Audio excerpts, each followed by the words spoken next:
Bonjour frères et sœurs, ça va? Eh bien, comme on a courant de dire, hein, que du bonheur.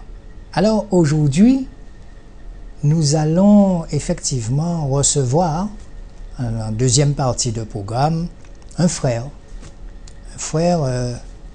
que le Seigneur a mandaté, un frère aussi simple que simple.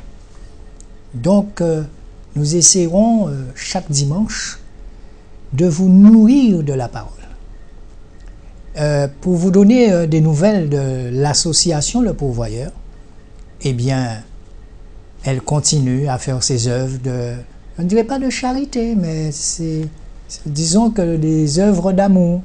Et n'oubliez pas le thème, le slogan que nous utilisons, nous sommes riches de cœur. Et ça marche. Alors, encore une fois, on va faire un appel à des bénévoles, mais surtout à des bénévoles qui ont à cœur de servir le Seigneur. Alléluia. Des bénévoles qui aiment Jésus. Parce que vous savez, nous sommes sur une petite île. Et c'est lorsque vous allez sur le terrain que vous vous rendez compte des choses. Vous parlez avec les gens et vous vous rendez compte qu'il y a une sœur, une fille, une dame qui vit seule chez elle, déçue par les courants de la vie. Et là, vous lui emmenez Jésus et elle se rend compte qu'elle n'est pas seule. Elle croyait qu'elle était seule. Je salue le frère François. Le frère François à Castel, qui va se reconnaître, l'ancien chauffeur de TAG. Ça va bien? Oui. On ne t'oublie pas et je t'assure que le Seigneur, il est bon et tu es déjà debout. Parce que le diable, il a cru qu'il t'aurait fait croire que tu as une seule jambe. Non. Jésus va te faire des choses extraordinaires, François.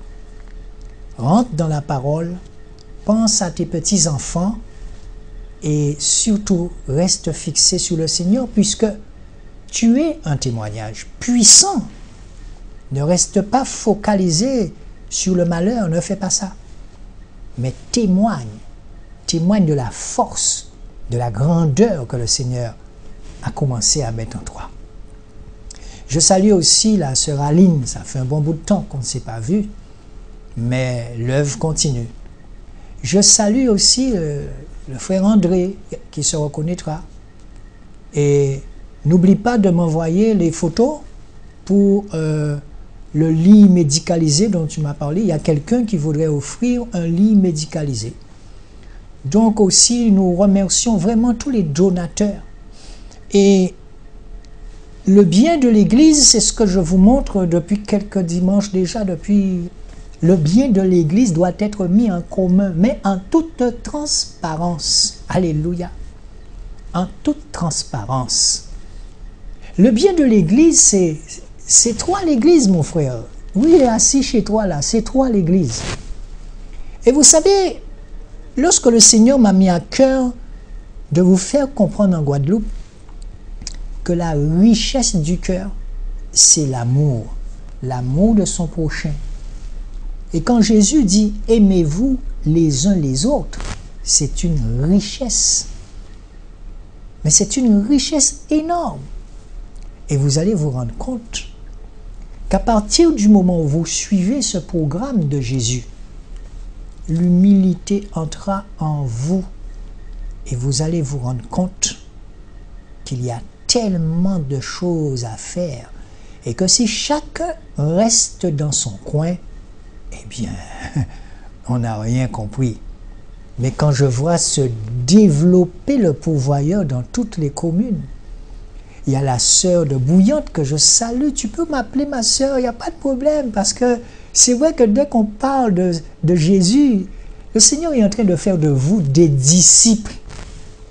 Les disciples, ils étaient sur le terrain. Je le répète encore.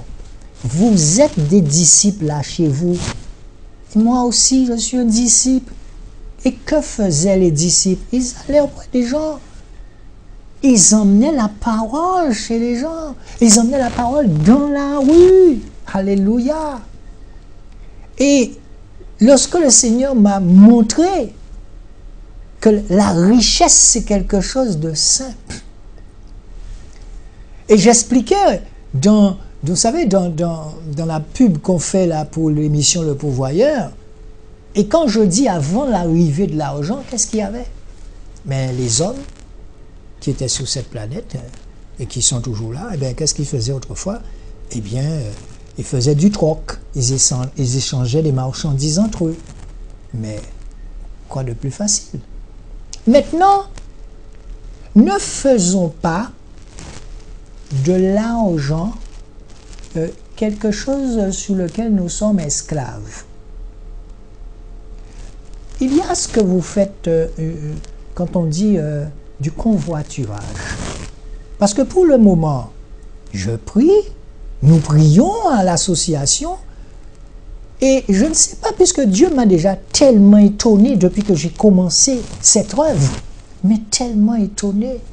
Tout ce que vous avez à faire, c'est d'attendre. Et lorsque vous savez attendre, ça arrive tellement vite. La seule chose que vous pouvez faire, waouh, Jésus, qu'est-ce que... Vous avez même envie de lui dire, mais pourquoi tu fais ça? Et personne n'est là. Mais oui, on n'a pas besoin de se faire voir, surtout lorsqu'on s'est bien fait voir comme moi dans les ténèbres. On n'a rien à prouver là maintenant. Alléluia.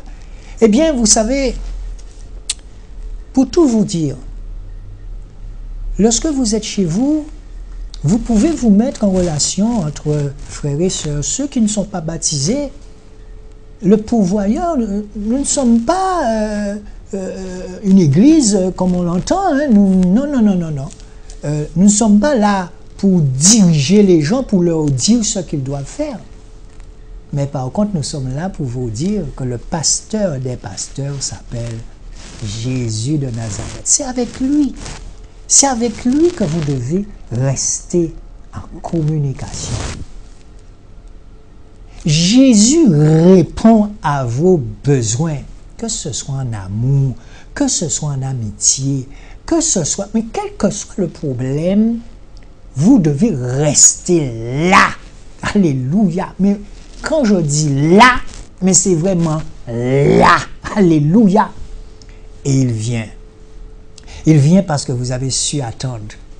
Il vient parce qu'il y a un cœur à cœur qui va se faire entre lui et vous, entre vous et lui. Et oui, alléluia. Que du bonheur. Nous faisons une petite pause et on se retrouve dans un moment. Bonjour frères et sœurs. Retrouvez-nous le dimanche à 10h, à 14h20, à 0h20 pour l'émission Le Pourvoyeur, dont le seul objectif est de permettre à vous, à nous, d'avoir un plus grand discernement sur la richesse de notre cœur. Richesse basée sur la parole de Jésus lui-même, Dieu. Car avant l'arrivée de l'argent sur la terre, l'économie était basée sur un système d'échange de marchandises, de troc. Comment dit-on ça en Guadeloupe? Ben, coco pour savoir. Que s'est-il passé? À bientôt.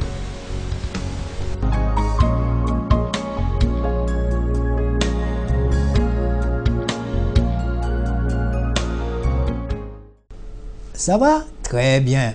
Eh bien, aujourd'hui, nous irons dans la parole et nous verrons un thème, ténèbres et lumière. Alléluia. Je répète, ténèbres et lumière. Nous allons dans Éphésiens 5.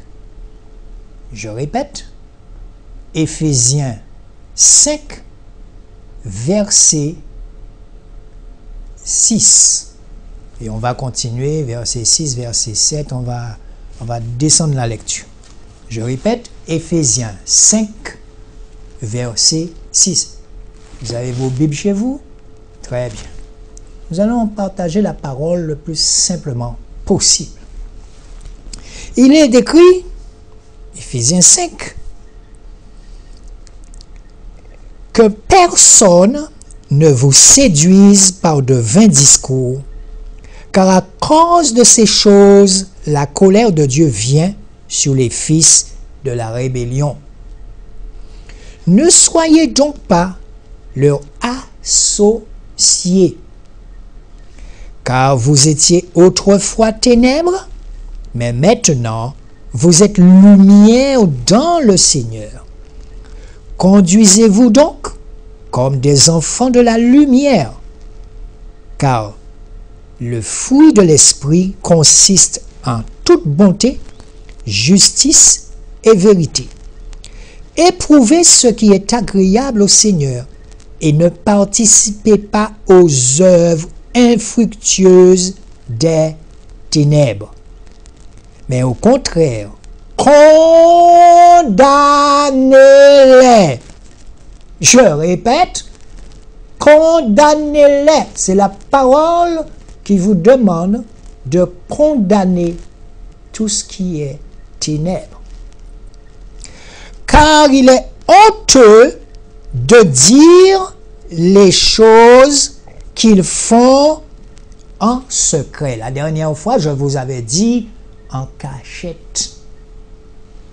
Mais tout ce qui est condamné est manifesté par la lumière. Et oui, quand j'ai fait mon témoignage la semaine dernière, quand j'avais 8 ans, eh bien, vous venez à la lumière, le Seigneur vous envoie à la lumière, puisque vous avez bien volé sa gloire sur toutes les scènes en faisant. Mais maintenant, vous êtes lumière, une véritable lumière, parce que vous n'avez plus rien à cacher. Car la lumière est celle qui manifeste tout. C'est pourquoi il est dit, réveille-toi, toi qui dors, et relève-toi d'entre les morts. La mort ici signifie la mort spirituelle, hein? On se comprend. C'est pour cette raison qu'il est important de prier. Il est important de garder le contact avec Jésus. Sinon, vous avez une mort qui va s'installer, vous n'allez croire plus en rien, et puis vous allez laisser tomber. Ne faites jamais ça. Jésus, il est chez vous. Et je sais que vous savez l'appeler. Et je sais aussi que vous savez crier à lui comme moi. Il vient parce qu'il vous aime. Il est écrit aussi, Christ t'éclaire. Prenez donc garde de vous conduire soigneusement, non comme des insensés, mais comme des sages, rachetant le temps. Rachetant le temps. Lorsque vous étiez dans le monde des ténèbres, vous avez bien bombancé. Maintenant, c'est pour cette raison que je vous dis, il ne me reste qu'une chose à faire, vous aussi, courir. Racheter le temps, c'est courir. Alléluia. Car les jours sont mauvais. C'est pourquoi ne soyez pas sans intelligence, mais comprenez bien quelle est la volonté du Seigneur. Et ne vous enivrez pas du vin dans lequel il y a de la dissolution, mais soyez remplis de l'Esprit. Jésus. Entretenez-vous par des psaumes, des hymnes et des cantiques spirituels, chantant et spalmaudant de votre cœur au Seigneur. De votre cœur au Seigneur. Rendez toujours grâce pour toutes choses à Dieu notre Père, au nom de notre Seigneur Jésus-Christ. Soumettez-vous les uns aux autres dans la crainte de Christ. Voilà un beau passage, hein, qui vous explique encore ce qu'est les ténèbres et ce qu'est la lumière. Mais pour devenir lumière, je le répète encore une fois, il y a un prix à payer. La véritable lumière que le Seigneur attend de nous, eh bien, comme vous pouvez le constater, racheter le temps. Ça veut dire que vous mettez à courir pour racheter le temps. Vous courez, vous courez. Mais vous courez avec amour. Hein? Attention, on court avec amour. Frères et sœurs, je vous assure que lorsque vous connaissez Jésus, quel que soit le problème qui vient, quel que soit le problème, vous avez l'habitude de lui laisser la place. Vous lui laissez la place. Vous lui laissez la place, mais ça fait déjà 5 ans, 10 ans que vous avez appris à lui laisser la place. Seigneur, je te laisse faire. C'est l'inverse qu'il faut faire.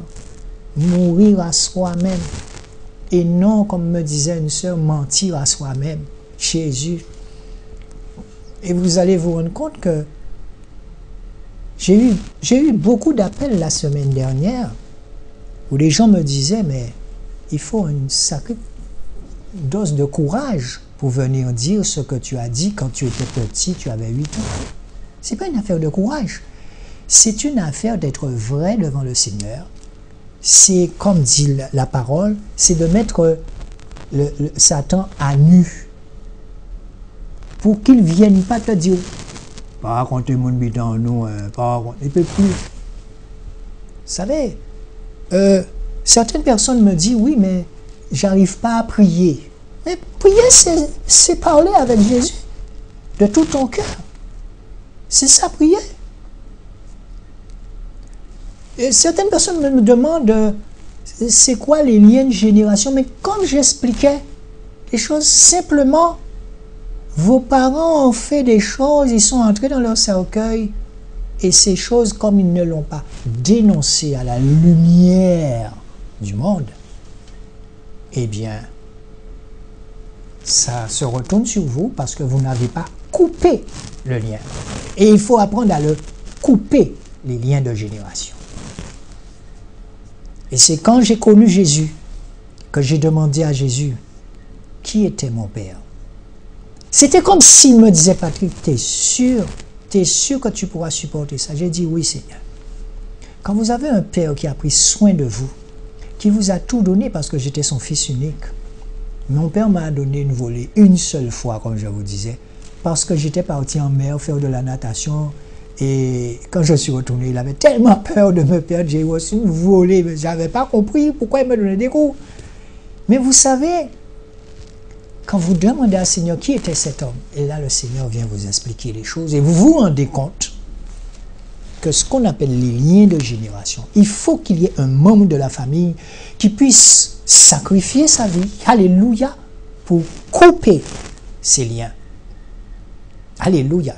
Et je vous assure que lorsque vous entrez en combat, ou lorsque vous mettez votre main à la charrue, vous ne pouvez plus faire marche arrière. Et le plus souvent, beaucoup de frères et sœurs catholiques m'appellent pour me dire, mais tu sais, j'ai l'impression que je prie comme si... non, quand tu pries, c'est comme si tu parles à Jésus. Mais il faut lui parler de tout ton cœur. Et s'il faut crier, tu cries. Tu cries parce que l'autre, il te tient là. Et quand tu commences à crier chez toi, Jésus, eh bien, tu n'as pas besoin d'un homme pour se mettre entre Jésus et toi. Non, c'est ce qu'on vous a fait croire. Tu n'as pas besoin d'un homme pour se mettre entre Jésus et toi. Jésus, c'est ton avocat. Jésus, c'est lui qui intercède auprès du Père pour toi.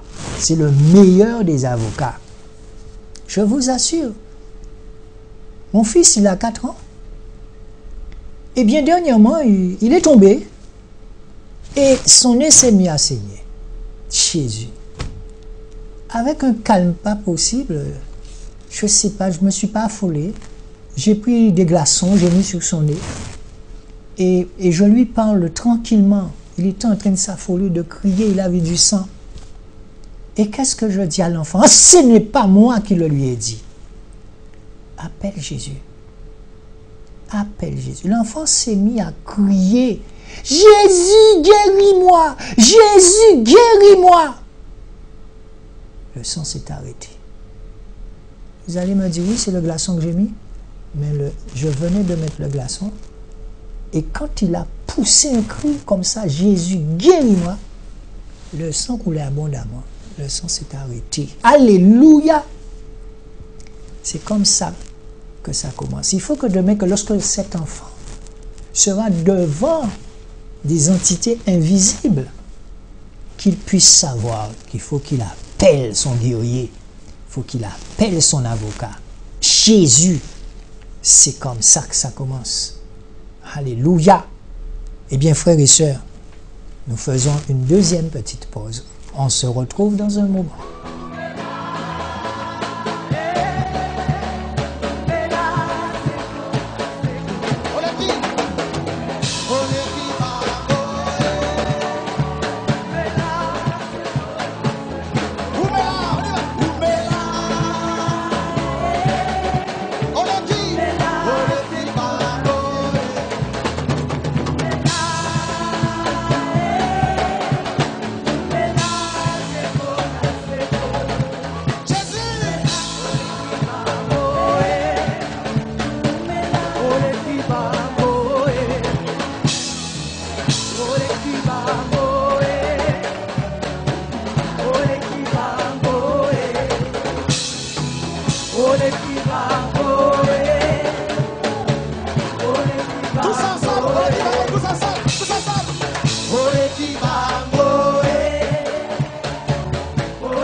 Tu es plus fort que.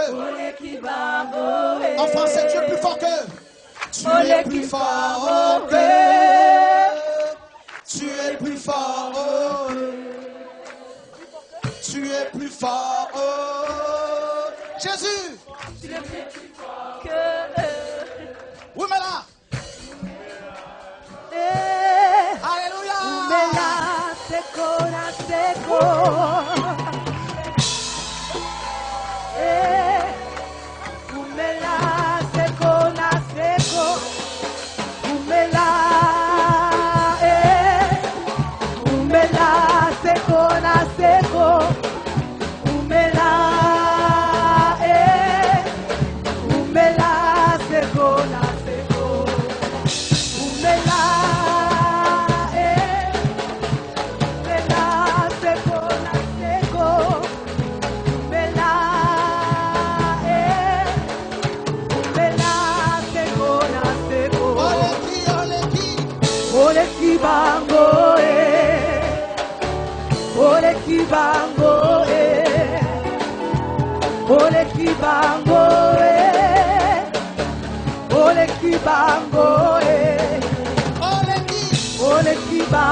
Tout ceci pour vous dire, quel que soit ce que vous entendrez sur vous, restez en paix, mais vraiment en paix.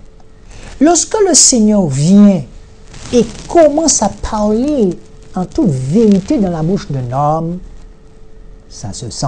Alléluia. Et ce qui se fait après, c'est que vous avez tellement de personnes qui sont dans les assemblées qui m'appellent. Nous sommes chez le pasteur untel, nous sommes dans telle église. Tout ce que vous dites, mon frère, c'est ce qu'on voit. Il se passe des choses en abomination dans l'église où je suis. Mais ma soeur, mon frère, est-ce que tu crois que moi, je suis habilité à te dire de quitter ton église? Non. De quitter ce bâtiment? Non. Appelle Jésus et demande-lui qu'est-ce qu'il en pense. Puisque tu vois des choses abominables se faire, donc ta place ne peut pas être là. Non. Ta place ne peut pas être là. Jésus. Ton église, il est là. Ton église, plus mon église, c'est ça l'église. Et cette église, eh bien, elle va sur le terrain.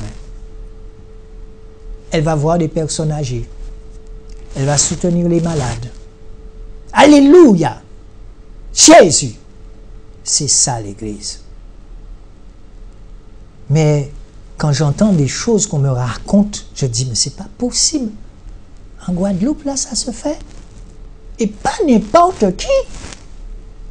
Et vous savez, on ne va jamais, mais jamais nommer de nom, parce que le Seigneur ne l'acceptera pas de moi. Il me l'a déjà dit. Je t'envoie pour dénoncer ceux qui se font dans leur église là. Mais le message est clair aussi, ne nomme jamais de nom. Car ils se reconnaîtront à travers toi. Et c'est moi qui parlerai à ta place. Jésus. Alléluia. Eh bien, frères et sœurs, vous savez, lorsque le Seigneur agit dans la vie d'un homme, eh bien, tout ce que vous avez à faire, c'est de constater que le Seigneur agit à travers vous. Et l'œuvre que le Seigneur m'a mis à cœur de faire, je vous assure que lorsque je vais sur place, lorsque j'emmène des vêtements pour les gens, et je vous assure, frères et sœurs, il y a une misère cachée. On a déjà compris ce que ça veut dire le mot caché. Comment Adam et Ève se sont cachés. Mais il y a une misère cachée. C'est pour cette raison que nous devons prier pour que le Seigneur puisse entrer dans les mairies, pour que le Seigneur puisse mettre sa main dans cette misère. Alléluia, quand vous arrivez devant une dame, elle a 7 enfants, et que vous lui présentez des vêtements qu'elle n'aurait jamais pu mettre sur elle. Ça c'est Jésus. L'habit ne fait pas le moine. C'est de ton cœur que le Seigneur a besoin. Et cette dame me disait, mais tu ne connais pas Jésus. Jésus va me faire trouver là où tu habites pour t'habiller. Et je suis sûr que quand elle est venue dans son mariage, les gens connaissant sa condition étaient étonnés de cette robe qu'elle a mise. Alléluia! C'est Jésus qui te donne. Tu sais, Jésus avait une tunique tout simplement sur lui. Alléluia! Oh! Mais quand ton papa prend soin de toi, il le démontre aux gens. Je suis là. Jésus, je suis là. Eh bien, frères et sœurs, vous savez, comme j'ai à vous dire, c'est une affaire de rester en paix. Mais vraiment la paix de Dieu. La paix de Dieu. Quand je vois ce que Satan faisait dans ma vie et que j'étais sur toutes les scènes, tout le monde, je signais des autographes, mais personne ne savait rien. Et vous voyez la lumière qu'il y a là. Tu viens et il t'envoie dénoncer cela. Guadeloupe, Martinique, Guyane, partout où tu as joué, Paris. Alléluia, pas de cachotterie. Viens pas dans mon je connais ta voix. Alléluia, le Seigneur m'a déjà fait discerner ta voix. Alléluia. Et c'est ce dont vous êtes capable de discerner ça. Toute mauvaise pensée ne viennent pas de Jésus. Non! Les mauvaises pensées ne viennent pas de Jésus. Quand une mauvaise pensée arrive, vous vous mettez debout et vous savez très bien qui vous donne cette mauvaise pensée et vous lui dites: arrière de moi, Satan, par le nom puissant de Jésus. Parce que Jésus ne va jamais te donner de mauvaises pensées. Et tu commences ta prière sur toutes les cachotteries. Alléluia. Au nom de Jésus, je renonce aux mensonges dans ma vie passée, présente et future, et sur celle de la vie de mes enfants. Par le nom puissant de Jésus-Christ, je renonce à l'hypocrisie dans ma vie passée, présente et future, et sur celle de la vie de mes enfants. Par le nom puissant de Jésus, je renonce à lesbianisme dans ma vie passée, présente et future, et sur celle de la vie de mes enfants. Par le nom puissant de Jésus-Christ, je renonce à tout ce qui ne te glorifie pas, Seigneur, dans ma vie passée, présent et futur et sur celle de la vie de mes enfants. Que du bonheur. Parce que, vous savez, il n'y a pas plus fort que lui de venir, d'entrer, et vous voyez quelqu'un en face de vous, quand il y aura du roi, ne laissez pas n'importe qui mettre la main sur vous. Non! Vous ne savez pas. L'habit ne fait pas le moine. Chaud. Le Seigneur a besoin d'hommes, de femmes propres pour une église sans tache, sans rides et sans flétrissure. Sans flétrissure, sans tache. Et c'est pour cette raison que j'ai une bonne nouvelle à vous annoncer. Sur votre compte en banque Le Pourvoyeur, nous avons 737 €. Chaud! 737 €. De quoi payer la télé, qui nous demande 700 €. C'est bien ça, patron? 700 €. Le reste, eh bien, s'il faut faire de l'essence pour aller à Basse-Terre, parce que je vous ai dit qu'on nous a donné une voiture. Je remercie aussi ce garage qui se trouve à Bergevin. Mathieu, je vous remercie. Ce garage qui se trouve dans la rue de la Poste. On ne va pas faire de publicité, mais quand vous passez dans cette rue, vous verrez un garage sur votre droite, après la Poste. Monsieur, l'association Le Pourvoyeur vous remercie. Le Seigneur va vous remettre ça en quadruple. Jésus, on nous a donné la voiture. Le Seigneur nous fait trouver un garagiste qui nous fait ça vraiment à des prix pas incroyables, mais pas croyables. Alléluia. Ne donnez pas d'importance à l'argent. Vous avez reçu gratuitement, donnez gratuitement. Si vous voulez le numéro de compte de l'association Le Pourvoyeur, vous m'appelez. Vous m'appelez. Et vous pouvez faire comme certains qui envoient 10 € sur le compte. Vous comprenez? Rien n'est caché dans cette église. Alléluia. Oh! C'est incroyable. Voilà un témoignage. Vous recevez une voiture gratuitement. Vous trouvez des gens pour faire tout gratuitement. Et je vous dis, s'il ne fallait pas acheter, c'est parce qu'il faut acheter les pièces de la voiture. Alléluia. Mais, oh, Jésus. Alléluia. Alléluia. Que du bonheur. Alléluia. Vous vous rendez compte? Tout ce que vous avez à faire, le Seigneur te montre, c'est ma voiture. Et pour l'essence, ne t'inquiète pas. Tout viendra en son temps. C'est ça l'église. Pas comme certains qui mettent une caisse pour eux devant tout le monde et une autre caisse. Non. Alléluia. Mais les 700 €, ils ont déjà disparu du compte. Parce qu'il fallait payer les techniciens ici. Eh oui. Alléluia.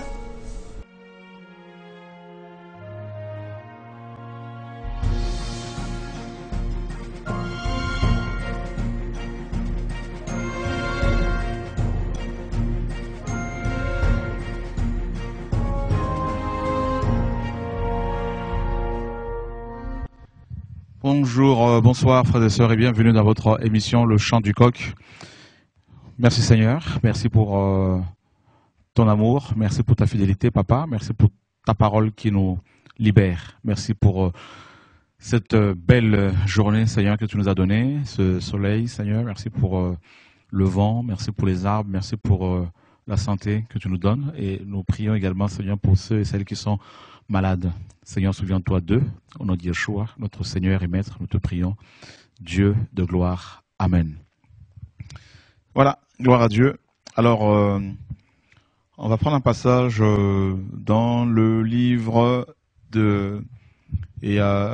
d'Éphésiens chapitre 6. Éphésiens chapitre 6, nous allons lire à partir du verset 10. « Au reste, mes frères, fortifiez-vous dans le Seigneur et dans la puissance de sa force. Revêtez-vous de toutes les armes de Dieu afin de pouvoir résister aux ruses du diable. Car nous n'avons pas à lutter contre la chair et le sang, mais contre les chefs, contre les autorités, contre les seigneurs du monde des ténèbres de cet âge, contre les méchancetés spirituelles qui sont dans les lieux célestes. C'est pourquoi prenez toutes les armes de Dieu afin de pouvoir résister dans le mauvais jour et tenir ferme après avoir tout surmonté. Soyez donc fermes, ayant à vos reins la vérité pour ceinture, ayant revêtu la cuirasse de la justice, et ayant vos pieds chaussés, prêts pour l'évangile de paix. Par-dessus tout, prenez le bouclier de la foi, avec lequel vous pourrez éteindre tous les dards enflammés du mauvais. Prenez aussi le casque du salut et l'épée de l'esprit qui est la parole de Dieu. Priez en tout temps dans l'esprit par toutes sortes de prières et de supplications. Veillez à cela avec une entière persévérance et priez pour tous les saints et pour moi aussi, afin qu'il me soit donné de parler en toute liberté et avec hardiesse pour faire connaître le mystère de l'Évangile pour lequel je suis ambassadeur, quoique chargé de chaînes, afin que je parle librement ainsi qu'il faut que je parle. Mais afin que vous sachiez aussi que vous sachiez ce qui me concerne et ce que je fais, Tychik, notre frère bien-aimé et fidèle serviteur du Seigneur, vous fera tout savoir. Donc on va s'arrêter là pour l'instant. Paul, au verset 12, nous enseigne, nous parle de la lutte, et la lutte gréco-romaine, qui est un combat de corps à corps. Et l'adversaire, en fait, la victoire était prononcée, proclamée, une fois que l'adversaire, l'un des lutteurs, était mis par terre et cloué au sol.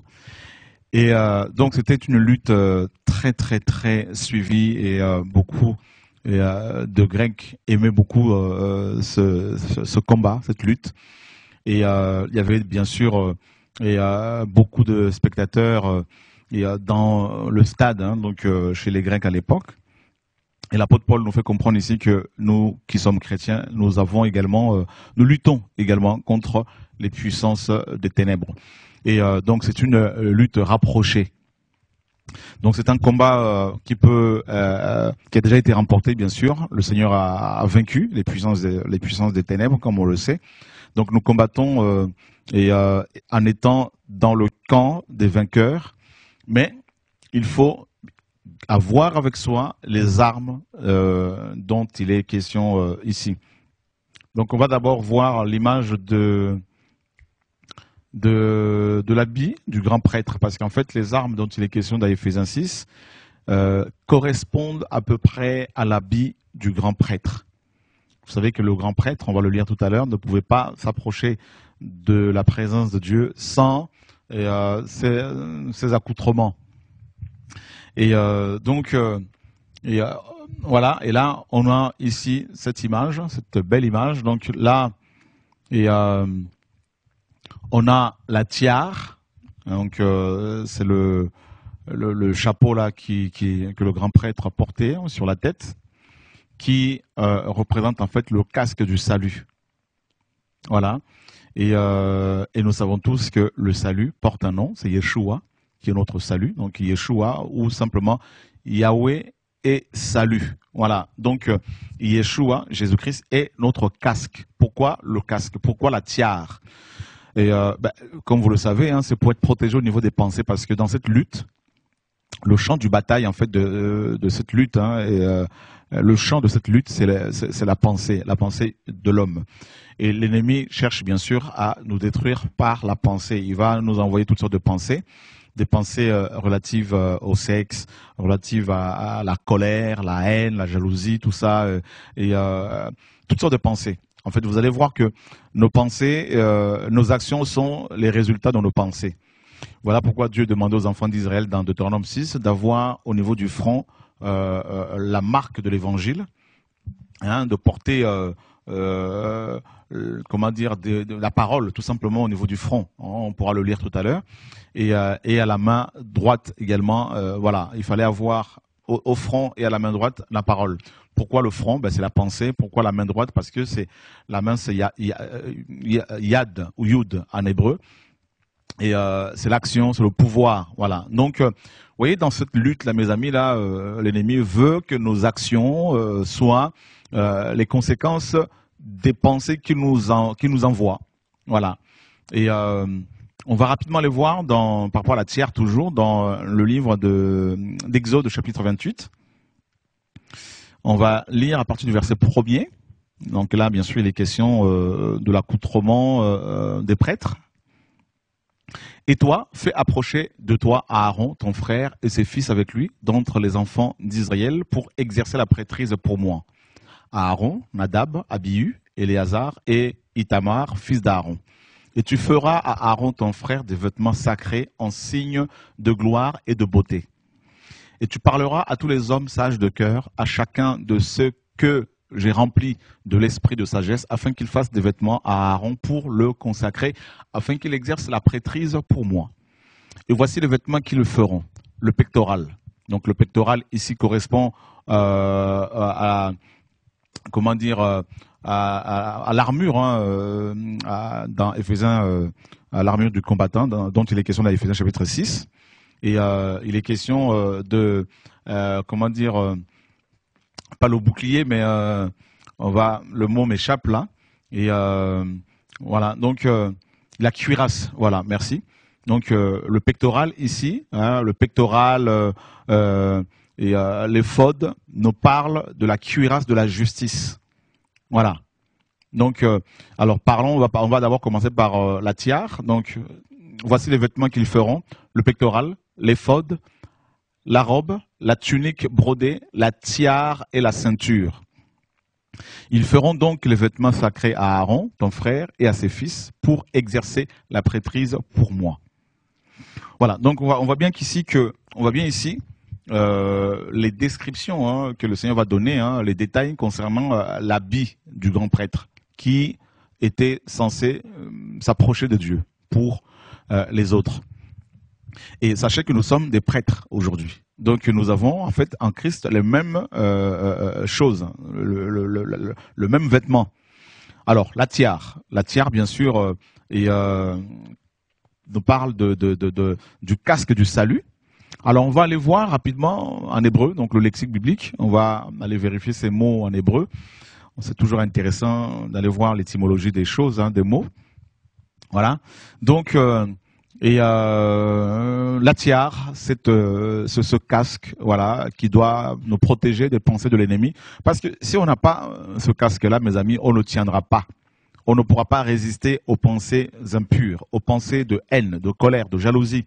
Et comme je vous ai dit, nous sommes comme un réceptacle. Donc voilà, et toutes les pensées, voilà, qui nous viennent à l'esprit ne sont pas toujours du Seigneur. Donc il y a des pensées de la chair, il y a les pensées de l'ennemi et il y a les pensées du Seigneur. Donc on va cliquer sur tiare. Voilà, donc la tiare ou une espèce de mitre, donc diadème, turban du grand prêtre ou souverain sacrificateur. Voilà, donc on va cliquer sur l'étymologie, sur la racine de ce mot-là, sanaf. Voilà, donc enveloppé, enroulé. Voilà, donc notre tête doit être enroulée, enveloppée par le casque du salut.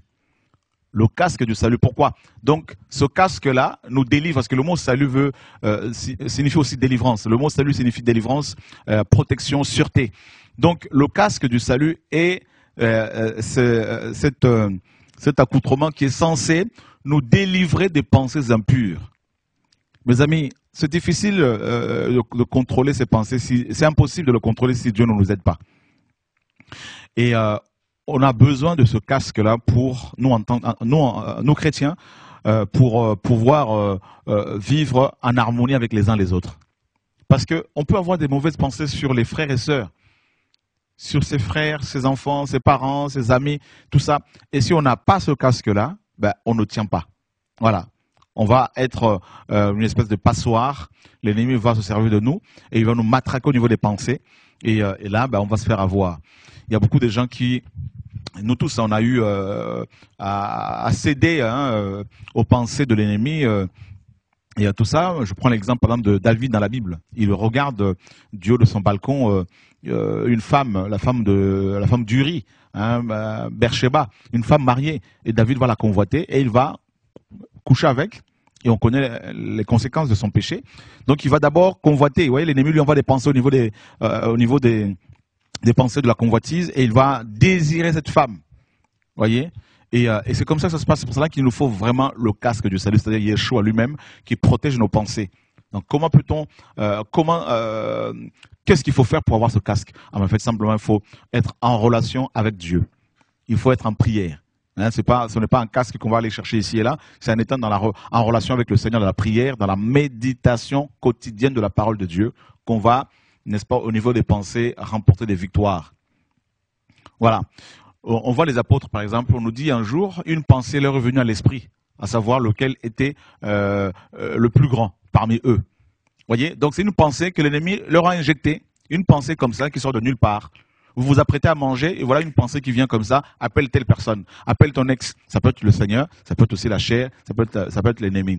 Tu t'apprêtes à prier, une pensée vient à ton esprit, il faut que tu manges. Voilà, donc il faut que tu regardes telle chose. Et là, tu es comme perturbé et tu oublies ce que tu faisais. Voilà. Donc, à chaque fois que tu veux méditer la parole, tu as une pensée qui vient comme ça.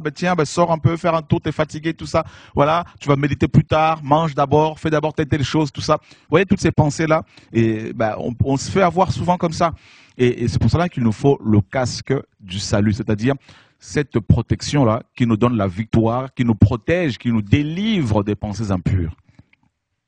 Et voilà pourquoi le grand prêtre devait, n'est-ce pas, protéger son cerveau, protéger sa tête. Et voilà, c'est important. Vous savez, parfois quand on prie comme ça, on peut, au niveau des pensées, commencer à divaguer, à vivre autre chose alors que tu es en prière. Voilà, donc c'est pour cela que, mes amis, Paul dit que le combat n'est pas un combat contre la chair et le sang. C'est un combat contre les puissances occultes, contre le diable, contre ses démons. Voilà, donc je ne veux pas rentrer dans les détails sur les différentes sortes des démons contre lesquels nous luttons. Selon Ephésiens 6:12, nous voulons plutôt, j'aimerais plutôt mettre l'accent sur l'armure du combattant, voilà, qui correspond à l'habit du grand prêtre. Et nous sommes des prêtres, donc nous avons les mêmes habits. Et je pense que Adam avait les mêmes habits parce que le casque du salut, l'éphod ou la cuirasse de la justice, la ceinture de la vérité, les sandales, tout ça, préfigure tous ces accoutrements-là et nous parlent de Christ, en fait. On va voir effectivement cette image. Voilà, donc vous voyez le soldat ici, là, et le lutteur, le combattant, et avait son casque, donc qui correspond à la tiare que portait le grand prêtre. Donc il a le bouclier de la foi pour éteindre les traits enflammés de l'ennemi, le bouclier de la foi, donc il nous faut la foi, parce que sans la foi, on baisse la garde. Et vous savez, à cause de la persécution, à cause des combats, à cause des problèmes, à cause de la pression que nous subissons de plus en plus en ce temps de la fin, on peut facilement baisser les bras et la foi malheureusement peut prendre un coup. La foi, c'est cette confiance que nous sommes censés avoir dans le Seigneur, quelles que soient les épreuves, Dieu est fidèle. Même si on ne l'entend pas, même si on ne le voit pas, nous croyons que Dieu est fidèle, que Dieu est là. Voilà, donc c'est cette foi-là, quels que soient les problèmes, nous croyons que Dieu interviendra toujours, que Dieu est fidèle, que Dieu est juste. Voilà, c'est cette confiance que nous sommes censés avoir dans le Seigneur, quelles que soient les situations qui peuvent paraître parfois difficiles, insurmontables, et des maladies qui peuvent, n'est-ce pas, arriver, nous surprendre, des problèmes, toutes sortes de problèmes auxquels nous faisons face dans la vie de tous les jours. Et ces problèmes-là ont pour but parfois de détruire notre foi. Voilà, donc comme les apôtres, quand ils se sont retrouvés dans cette barque au milieu des eaux, et ils étaient paniqués, et le Seigneur leur dit, homme de peu de foi, où est votre foi? Vous voyez, quand on se retrouve dans une situation difficile, délicate, où l'on se sent démuni, seul, incompris, eh ben, on peut commencer à tergiverser, on peut commencer à baisser baisser les mains, baisser la garde et à s'abandonner à la mort, voire à toutes sortes de choses qui peuvent nous éloigner du Seigneur. Donc il faut vraiment garder la foi, donc il nous faut le bouclier de la foi parce que l'ennemi envoie non seulement les pensées impures, mais il envoie aussi des flèches, des dards. Vous voyez, des dards. Les dards ici sont une espèce de paroles que l'on peut entendre des gens. Vous voyez, quelqu'un qui est en colère, qui va vous sortir des paroles qui peuvent vous blesser. Donc parfois, il faut se protéger de toutes ces paroles-là et pour ne pas se retrouver détruit. Voilà, parce que les paroles qui sortent du cœur de l'homme, le cœur de l'homme est mauvais, méchant. Et quand ces paroles sortent comme ça, là, ça peut détruire. Voilà pourquoi il faut le bouclier de la foi pour se protéger de toutes ces paroles méchantes. Voilà, donc on a vu, il y a aussi, à part le casque du salut, donc qui parle de Christ, le bouclier de la foi, bien sûr c'est Christ. Le bouclier de la foi vient de ce qu'on entend, et ce qu'on entend vient de la parole de Dieu. Donc le bouclier de la foi a pour base, pour racine, la parole. Le casque du salut a pour racine la parole. Vous voyez, la ceinture de vérité, la vérité c'est Christ. Voilà, c'est toujours la parole. Et les chaussures, l'évangile qui doivent être portés pour pouvoir annoncer l'évangile. Les chaussures, c'est l'évangile, donc c'est toujours la parole. Et vous voyez, donc l'épée de l'esprit, qui est la parole de Dieu, toujours la parole. Donc vous voyez bien que, en fait, toutes ces armes dont il est question dans Éphésiens 6:12, qui bien sûr correspondent à l'habit du grand prêtre selon Exode 28, toutes ces armes-là ont pour base la parole. En fait, toutes ces armes nous parlent de la parole. Donc, pour mener à bien ce combat spirituel contre les puissances occultes, sachant que nous sommes déjà dans la victoire, donc pour se maintenir dans la victoire acquise pour nous par le Seigneur il y a 2000 ans, il nous faut tout simplement la parole de Dieu. Nous devrions tout faire selon la parole, avec la parole, dans la parole, en accord avec la parole de Dieu. Tout.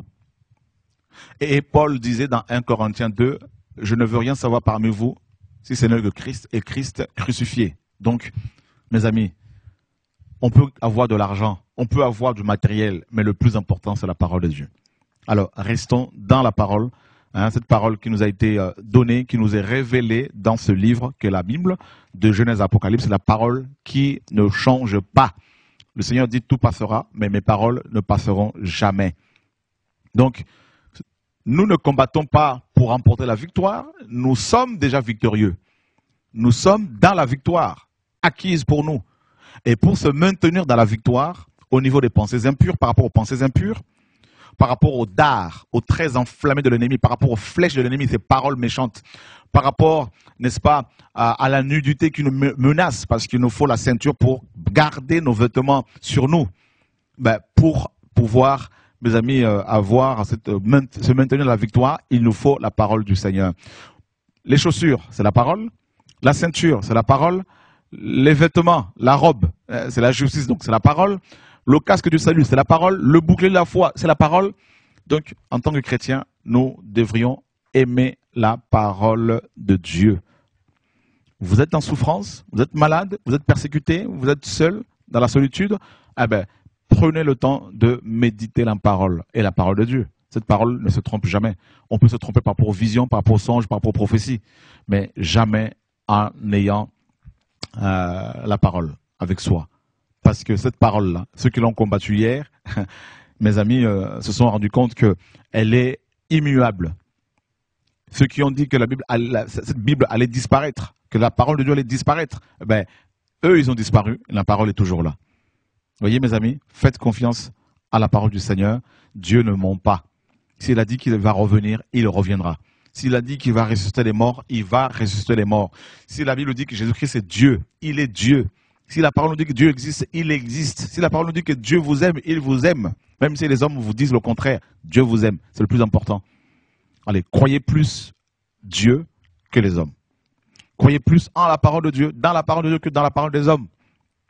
Voilà, donc on revient rapidement sur Éphésiens chapitre 6. Et merci Seigneur pour ta parole. Donc, sur Éphésiens chapitre 6. Donc, sur l'éphod d'abord, pardon, l'éphod, on reste sur Deutéronome 28 d'abord. Donc, on voit le pectoral. Le pectoral protéger bien sûr le cœur. Hein. Donc, c'est la cuirasse de la justice pour protéger notre cœur de toutes les mauvaises paroles, de toutes les paroles, parce que ce sont des dards. Les dards visent notre cœur. Voyez? Voilà. Parce que c'est du cœur que sortent les mauvaises paroles. Donc, les paroles méchantes des hommes, qu'ils peuvent nous décourager, nous détruire, visent notre cœur. Or, le cœur, c'est la base, c'est le centre de l'homme. Voyez? Et l'éphod, tout ça, l'éphod, pareil, une espèce de robe, tout ça, là, la robe, ça allait ensemble. Et c'est la justice. La tunique brodée, ça allait ensemble avec la robe. Hein, donc, voilà, tout ça, c'est la justice. La tiare, c'est le casque du salut. La ceinture, c'est la parole de vérité. Voyez? Et donc, le pectoral, c'est la cuirasse de la justice. Donc, la cuirasse de la justice. Donc, il faut être juste. Dieu nous a justifiés. Voilà. Donc, l'éphod, la robe, la tunique brodée, tout ça, c'est la justice. Donc, le pectoral, c'est la cuirasse de la justice. L'éphod, la robe, la tunique brodée, toujours la justice. La tiare, le casque du salut. La ceinture, bien sûr, la parole. Et il y avait aussi, bien sûr, les sandales, donc l'évangile. Et Adam avait ce vêtement-là. Adam était, n'est-ce pas, couvert de la gloire de Dieu, par la gloire de Dieu. Et quand il a péché, ben, il a perdu. Donc c'est pour ça que quand Dieu lui a parlé, quand Dieu l'a invité, quand Dieu l'a, n'est-ce pas, appelé, ben Adam s'était caché parce qu'il était nu, parce qu'il n'avait plus ce vêtement-là. Et dans le livre de Romains, donc 13-14, voilà, c'est parfait. Mais soyez revêtus du Seigneur Jésus-Christ et ne prenez pas soin de la chair pour accomplir ses désirs. Donc Romains 13-14, mais soyez revêtus du Seigneur Jésus-Christ et ne prenez pas soin de la chair pour accomplir ses désirs. Voilà. Donc, en fait, l'armure d'Éphésiens 6 et 12 et l'habit du grand prêtre dans Exode 28 parle de Christ. Et Jésus-Christ est notre vêtement par excellence. Jésus-Christ est notre armure.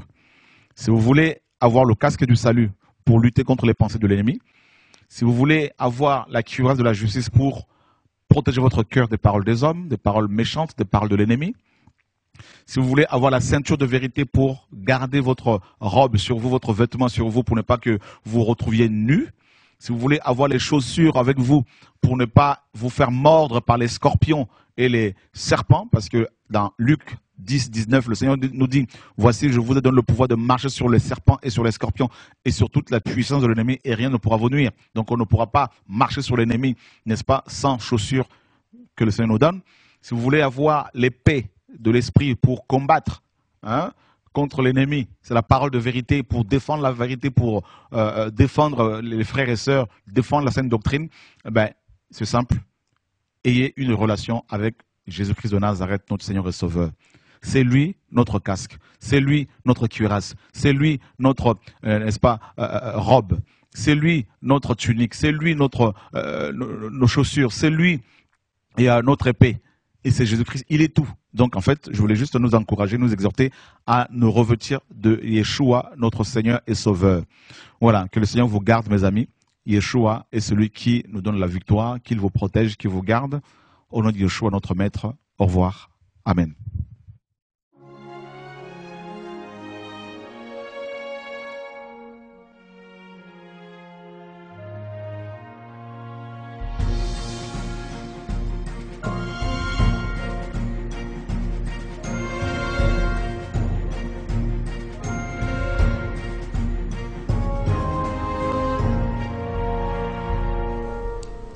Eh bien, je vous dis à dimanche prochain.